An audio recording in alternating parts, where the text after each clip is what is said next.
Finally, we have some of our back order parts and everything coming in. These took forever to get, but they're finally here.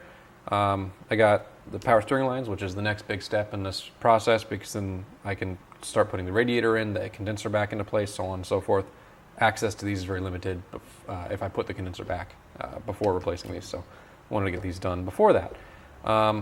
I also got in one of the transmission cooler lines. This one I am replacing because I'm going to put a different cooler in. It requires the line to be cut down, etc., etc. We'll go over that later. Cooler's still not here. And I have one of the clips for, I believe, the power steering lines. It's Ford part number 9L3Z7N291-A. I don't remember, frankly, where this goes anymore, but I will show you guys whenever I figure that out. Now we have the two power steering lines that connect to the condenser here. First one is PSH-89- who knows what, 1X I assume is the quantity. I don't think that's part of the part number.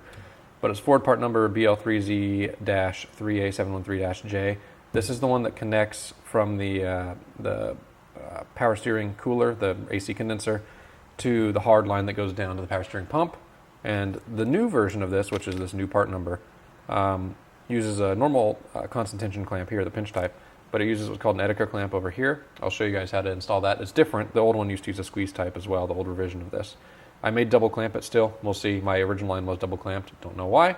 But on my other truck, same truck, different year, 2014, I just have a single clamp, not Edica, and that line kind of slides back and forth on the hard line, so probably worth double clamping.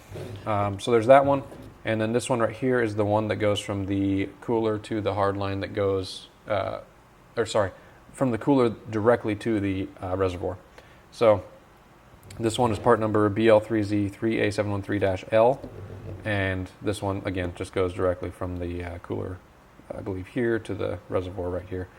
So kind of a funky shape, but it loops around and makes it there. So we'll hop on over to the truck and show you the removal process of these guys. I'm going to have power steering fluid, hopefully not going everywhere, capturing as much as I can. I'm not worried about measuring the amount or anything, but got to not make a mess at least as much as possible. But get everything drained out and kind of go from there. We'll get these replaced and hopefully the condenser and the radiator back in. Well, it's been a little bit for me since I have worked on anything in here. I've been waiting for parts for so long that I haven't really done much in the engine bay of this thing lately. So I want to just kind of recap for my own sanity, as well as just to recap what we're doing based upon what I showed on the bench. This line right here is that first one. You can see I have it kind of zip tied because it's seeping power steering fluid. Loops around, down, it's a hard line, goes into that top port on the AC condenser for the power steering cooling. And then the other line, the really funkily shaped one, you can see connects right there underneath it, loops all the way around and into there. It's got this thing crimped in place. It looks like a restrictor of some sort, or feels like that in the new line, so I assume that's what it is. But we're gonna go ahead and replace both of those. Now, in order to do that, what I'm going to start with is, I believe, pulling off that line from the reservoir. That way I can capture the fluid in the reservoir, that's all gonna drain out. Capture the fluid from the line, that's all gonna drain out. And that effectively, due to gravity, is gonna drain this line here, which has been seeping fluid. So if I pulled this line here, I'd make a mess over here. And then if I pulled that line there, I'd make another mess over there. If I can just make one mess right there, that's what I'm gonna do. So I'll set up the camera best I can and hopefully show you that line getting pulled and kind of how I'm capturing all that stuff. All right, so I've got everything situated as best I can as far as the camera goes. If it starts to slip around or fall, I'll move it and just cut to the next scene. But basically, I'm gonna use some of these pliers to pinch the pinch clamp, slide it down the hose. I've got some hose removal pliers right here to wiggle loose and get it off the reservoir.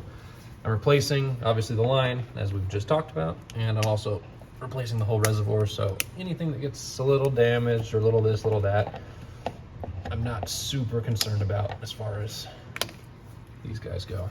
So, got that clamp slid back far enough. Get these pliers in there. That hose broke loose real nice and easy. And set my tools aside there. Hopefully this mess stays freaking contained.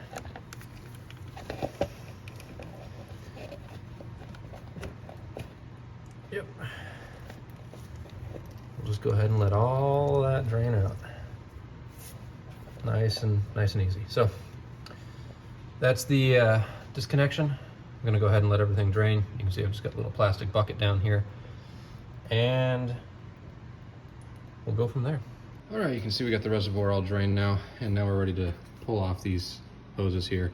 So what I'm gonna do is pull off this top one, just slide the clamp back, pull off that lower one, slide the clamp back, and then install the lower, and then install the upper. I'm not gonna connect anything to the reservoir yet, obviously, because I'm gonna replace that, but get all of this switched out over here. And then, like I was mentioning, I'll show you guys how to do the clamping and everything of this line that clamps to the hard line there later with the new style of clamp that's on these, but I'm not gonna do that until after I've dropped the radiator in, so we're gonna have a little bit of intermission in this whole power steering line thing. You can see we have both of the power steering lines off now. I have the one kind of bagged up and zip tied shut over there. Again, I'm just leaving all of that as it sits before, because I'm waiting to put the power steering reservoir and the new line and everything in once I get the new radiator in. So all that's gonna get tied up at that point, and also the attachment here. But what I'm gonna do right now while I have the access, and this is the whole point of doing this before the radiator goes in, is I cleaned up both of the nipples on the condenser that the power steering lines go onto, and I'm gonna go ahead and throw those new lines on and get them clamped in place. So that was the whole goal for what we're doing right here. So one thing I wanna mention, I had to use this same tool that I used for the lower radiator hose, Aries part number 71100, on the clamps that hold the power steering lines in. Access was just too tight to get pliers in there. Probably could have gotten some needle nose in there and struggled with it, but using these and the little wire mechanism that it has there, took it off in 5 minutes. So made the job super easy. Definitely need this for this whole cooling system and everything else job.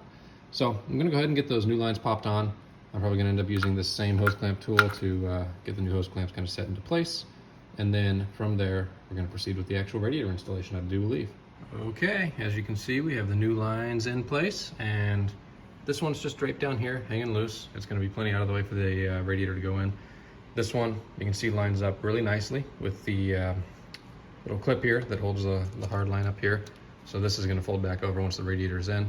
It's interesting that they used a permanent clamp, because anytime you take the radiator out, you have to take that clamp loose, which means that you have to cut that clamp with that style. So weird, but whatever.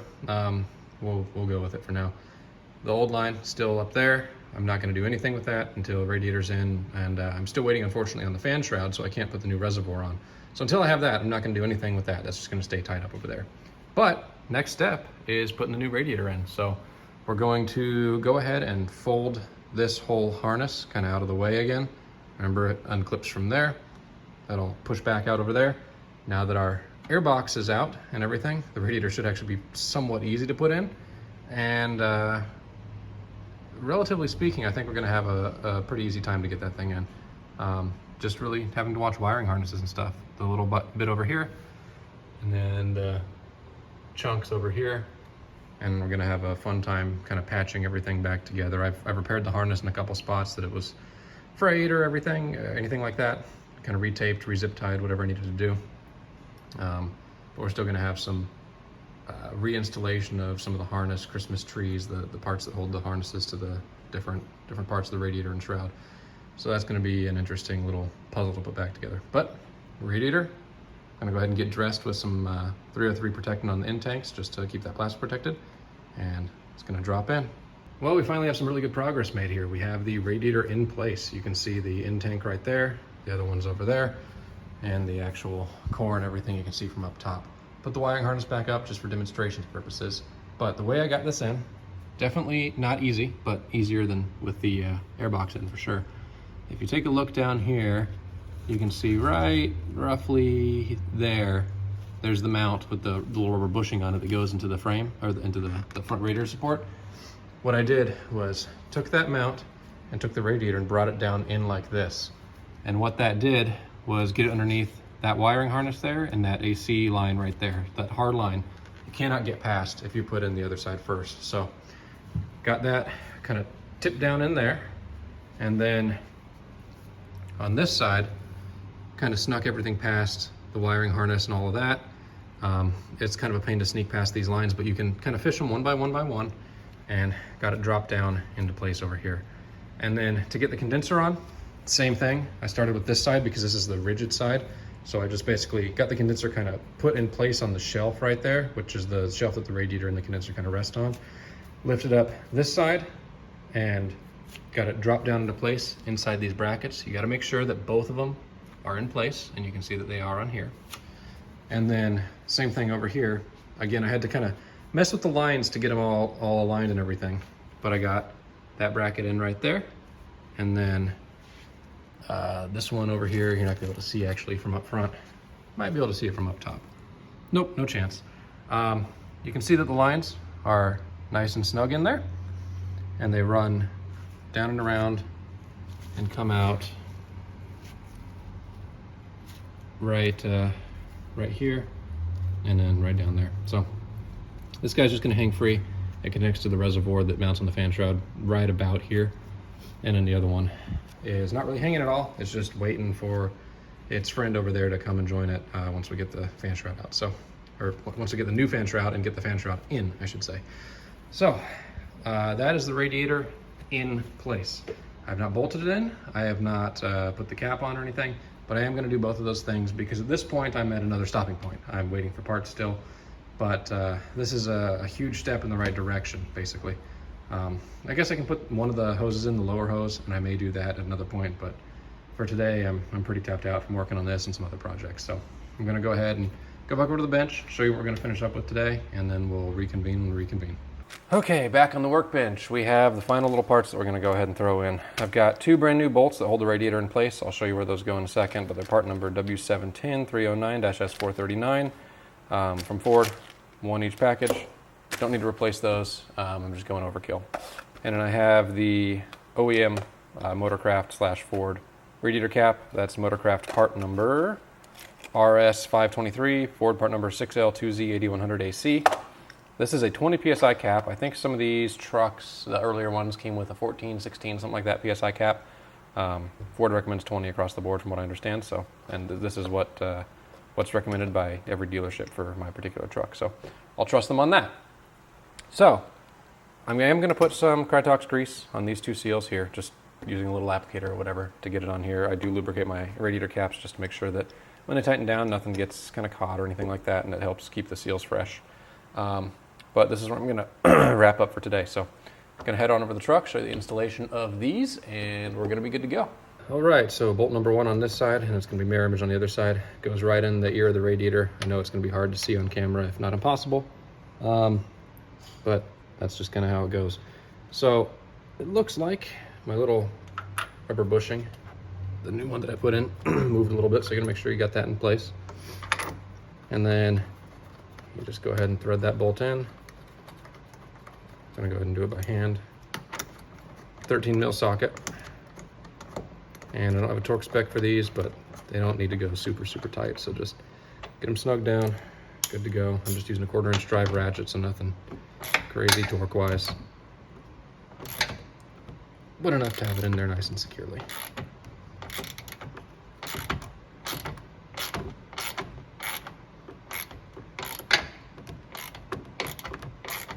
So there's that. Gonna go ahead and do the other side, and then radiator cap on top right here. All right, here's our finished product for today. So we have the bolts and everything in place now. You can kind of see where those go. The bolt head's right there. Radiator cap installed. I went ahead and threw the lower transcooler line back on the onto the radiator. I'm gonna fill all this, fill the transcooler and everything up later, and put that upper line back on later because I have the new transcooler coming, the larger one, OEM Ford. It's what people call the Saudi cooler. So got that all in place. Just waiting on parts now. So we're going to reconvene whenever we have more stuff that we can do. Alrighty, it is lower radiator hose time. So to catch you up on where we're at, we're ready to go ahead and put in the lower radiator hose, of course.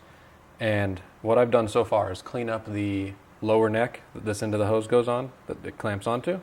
There was a ton of crust on there, so what I used was a bunch of plastic scraping and pry tools so as to not gouge the aluminum housing there. And just scraped and scraped and scraped, and then finally, once I got all the chunks off, I used some Scotch-Brite to kind of polish up that lower water neck. So that's all nice and clean and ready to go. On top of that, what I've done is I took the labels off the lower radiator hose, which, if you want the part number, it's right here. It is KM5092- from Motorcraft, or BL3Z8286-D from Ford. And cleaned it up, put some 303 protectant on here. It helps keep the hoses pliable and everything, so something I always like to do. And I also cleaned inside this end and re-lubricated the O-ring. The O-ring was actually lubricated from the factory, but there's a bunch of chunks of cardboard and stuff stuck in there, so I cleaned out that end that goes to the radiator.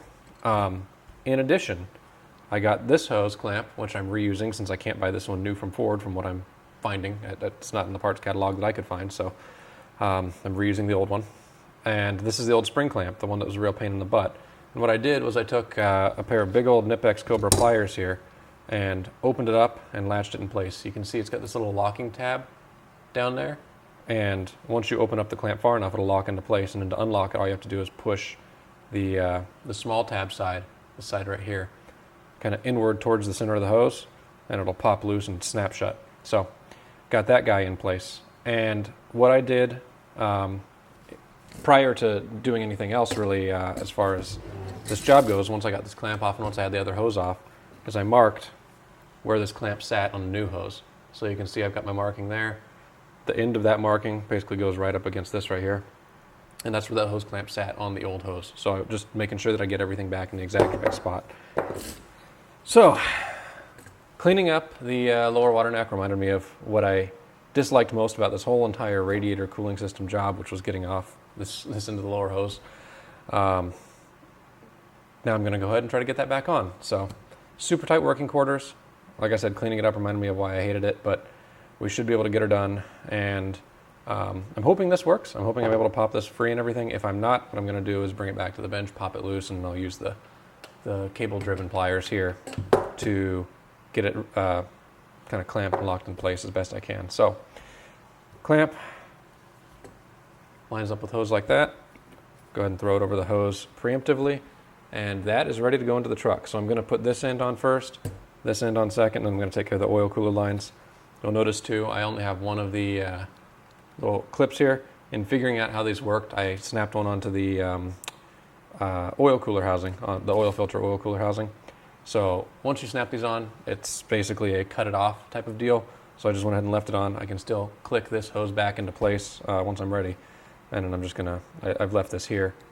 For now, I'm gonna go ahead and once I get everything in there, click them in place and we'll be good to go. So I'm not gonna be able to film any of this, super tight quarters, but, or at least I won't be able to film any of this part right here.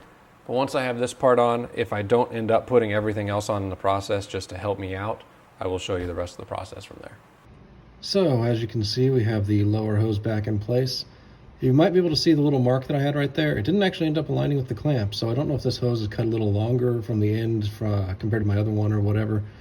But I ended up finding that the hose clamp definitely needed to move a decent bit further that way to get over the barb neck there.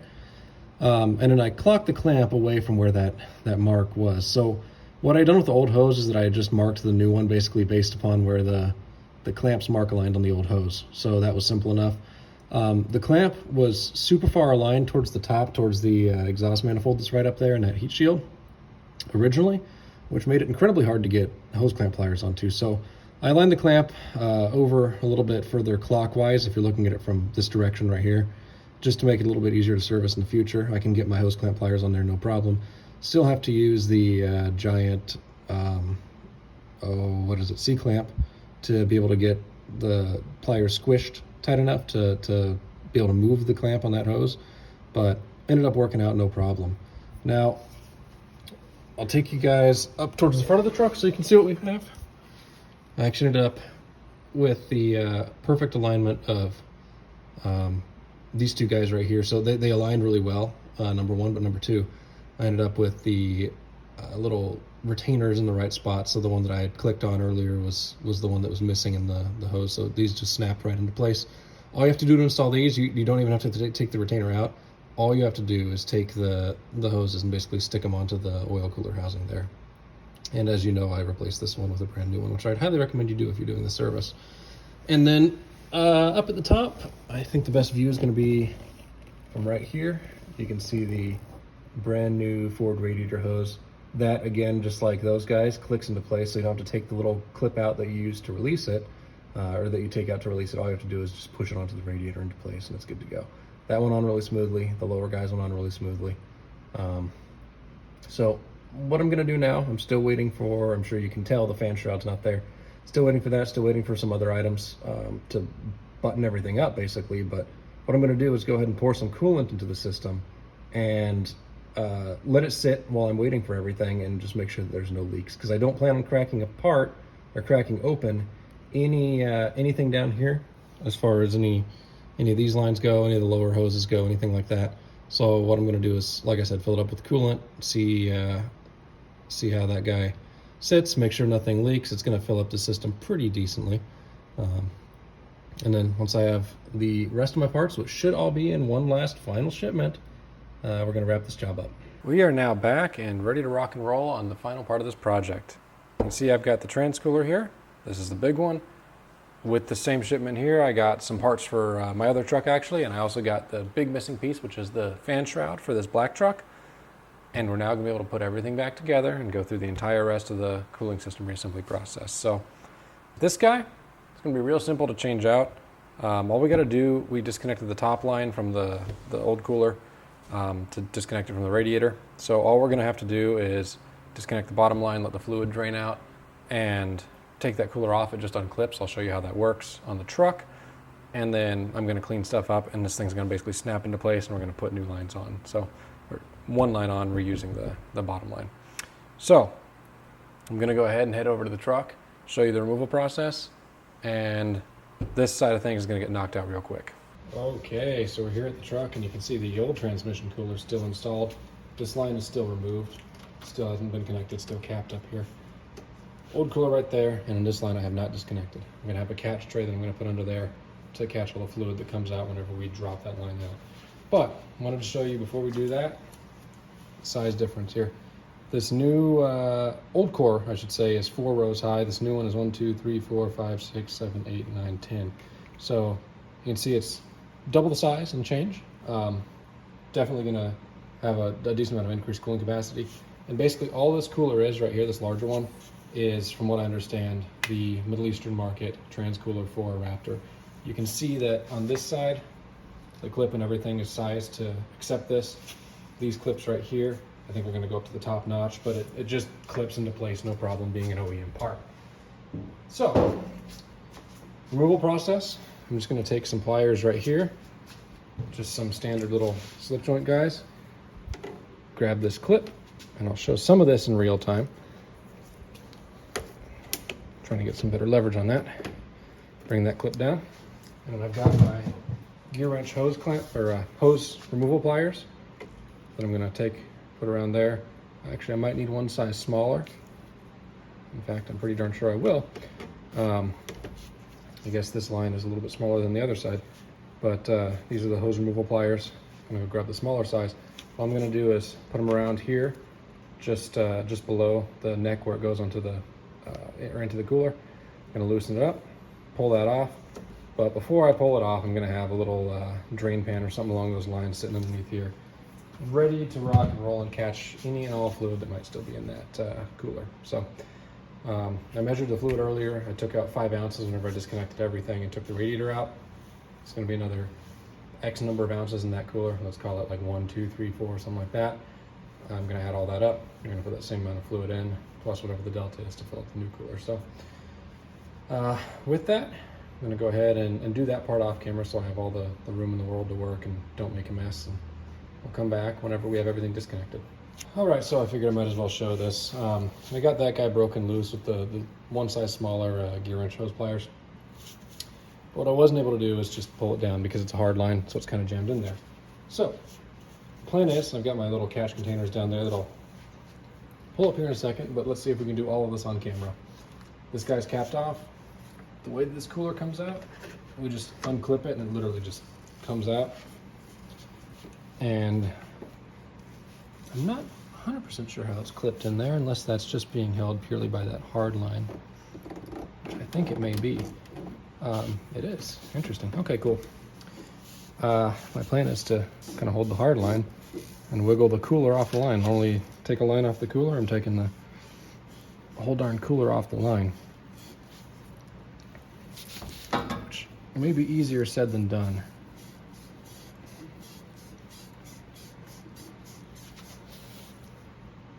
Definitely easier said than done. I got no problem with the rotation there, but boy, oh boy, it does not want to come off of that. Cooler's fitting. Yeah, I think that one's going to be one that I do off camera because it's going to be boring as heck for y'all to watch me just wiggle that back and forth and pull on it for Lord only knows how many minutes. So I'm going to go ahead and take it off camera, but that's going to be my process, I think. I'll let you know if it's anything different. Well, this is an interesting one. I pulled out the transmission cooler, and you can see empty cup, empty cup. I had no transmission fluid come out, so I guess the transmission fluid had drained back into the transmission, which, having changed the fluid on this thing, kind of makes sense because it does fill up if you let the truck sit, like well over the dipstick line, to the point where if you take out the drain plug on the trans, it'll, or the fill port on fill plug on the trans, it'll start overflowing out. So I think that's what's going on here. No fluid in the cooler, made for a nice clean removal. Did struggle with it for a little bit, just wiggled it back and forth, and that's how I got it off. New one's ready to go in. So what I'm going to do as far as any prep work goes, really nothing much. I'm going to go ahead and wipe this thing down, give it a coating of spray wax like I normally do with everything new that I'm installing, and then it's just going to pop into place, and I'll show you that on the truck. I'm going to use a new line right here. This is Ford part number 9L3Z7C410-B. Comes with the clamps under that part number. The cooler right here has a part number. That is not the part number for the cooler. It's a DL3Z part number. I think it's 7A095-B. Ignore the A. But I'm going to have all the parts listed and or linked down in the description. So pay attention to that for the correct information. So with that, I'm going to go ahead, throw this in the truck, and we'll see where we end up. All right, so apologies for not showing the snapping into the new cooler. I actually got a little ahead of myself, and I was planning on showing it and snapped it into place and put the line on and did some other stuff without realizing that I wasn't filming. So cooler's in. It just kind of pivots into place, snaps into place. I put it down into the line to start with. You can see down here the clamp's back on. So what we need to do now is connect inlet port and outlet port. So not sure which way the flow goes. I'm guessing from radiator to cooler. I might be mistaken, but let's assume outlet and inlet. Connect those two with the pre-made line. So, pre-made line from Ford right here. You can see if I put it at the level that it comes out of the radiator, it comes down onto the cooler. And it's way, way too long. So what we need to do is cut this guy. Totally expected. Was totally planning on this. What I'm going to do is kind of get this slipped on just a little bit onto that nipple, not enough to get it to stick into place because it is a pain to get off of these nice little serrated ones. Going to stick it on there, mark it, trim it, and then I'm going to show you how to do that with the proper hose cutting tool. And then before we put the hose on, I'm going to go ahead and fill through this fill port the transmission fluid that we lost. So the fluid that we lost is about 5 ounces. Whenever I took this apart, I marked that down. That's what came out. So total transmission fluid loss is 5 ounces. Now, I don't know how much this cooler holds, but I'm guessing it's probably at least another 3 ounces or so. What I'm gonna do is go ahead and put in 8 ounces because if anything, my transmission was just a skosh low on fluid before anyway. So I'm gonna go ahead and throw a little bit of extra fluid in there. So the only real way to tell the delta would be to fill up the old cooler and figure out how much fluid goes in there, fill the new cooler, figure out how much fluid goes in there, and then subtract the old cooler's capacity from the new one. But I don't want to fill these with water or anything and contaminate them, and I don't want to fill them with transmission fluid and waste a bunch of fluid. So that's the way I'm going to roll with it. Throw 8 ounces in there. If I need to top up, so be it. I'll top up at a later point. If anything, I'm going to be, maybe 3-4 ounces low. So go over to the bench after I've marked this guy, show you the chopping method, and the cooler's going to be wrapped up here. We have the line here marked, ready to go. In order to cut this, you need some sort of tubing cutting tool like this. This is just a little Husky one from Home Depot. There's plenty better out there. There's plenty worse out there. I highly recommend you use one of these to get a nice clean cut instead of just cutting with a razor blade, but you can do that if you want. Now I'm going to just cut on the long end of my mark. You can see where I made it right there. Super nice and clean cut. So, this line is now ready to get installed. But before we do that, I think I figured out a nice little scientific way, probably overkill, but that's all right. I like overkill. Way to figure out the approximate additional fill amount that I need. A little bit better than just saying, hey, I'm going to throw 8 ounces in there. I'm going to use this as a little fill tool. I believe with this funnel, should fit on there nice and easily. And I'm going to use this to fill the new cooler with the 5 ounces plus additional. What I'm going to do is take this and fill the old cooler with fluid to see how much fluid this old cooler holds. What I'm going to then do is calculate how much fluid the new cooler would hold by just multiplying that by about 2 1/4. The new cooler is about 2 1/4 times larger than this one. And I'm going to take out the amount of fluid that this cooler holds from that because that fluid is already in the transmission. That's the fluid that drained back into the transmission. So effectively, I'm going to find out 5 ounces plus 2 1/4 times this capacity minus 1 of this capacity.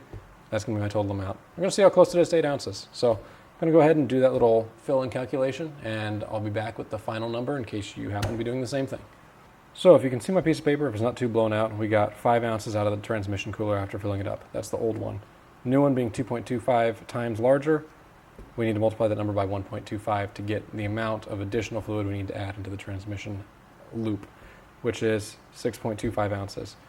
We also know that we lost 5 ounces whenever we drained the transmission cooler / radiator portion of the transmission cooling system. When we opened up the system, we lost 5. So 5 plus 6.25 is 11.25 ounces. That's 3 higher than 3 1/4 higher than what I had estimated. So I'm going to go ahead and fill it up, that 11.25 ounces, and that is going to be the final fill level for the system. So I'm going to throw that into the truck now using the handy dandy little filling tool that I made out of that piece of line that I cut, as well as the orange funnel. Like I said, fill it into the truck, and then we are going to button everything up. Well, we're in the final stage now. We got this guy filled up with the little funnel contraption that I made. Like I said, I just took the off-cut piece of tube from here, stuck in the bottom of the funnel, stuck it on top of there. It's perfect length to reach kind of up and around and fill this guy up, as well as to do my measurements that I was doing earlier. This fluid line is just going to stab right onto the radiator right here, like so.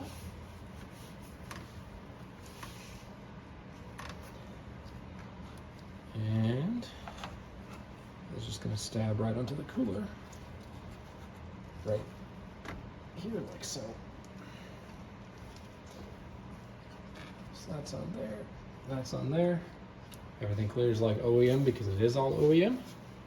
And that's all there is to installing the cooler, other than moving these clamps down into place. So that part I'm going to do off camera. I'm sure y'all can do that by now. And cooler is done at that point. We're now ready to move into the final phase, which is putting in the fan shroud and getting everything inside of the core support taken care of.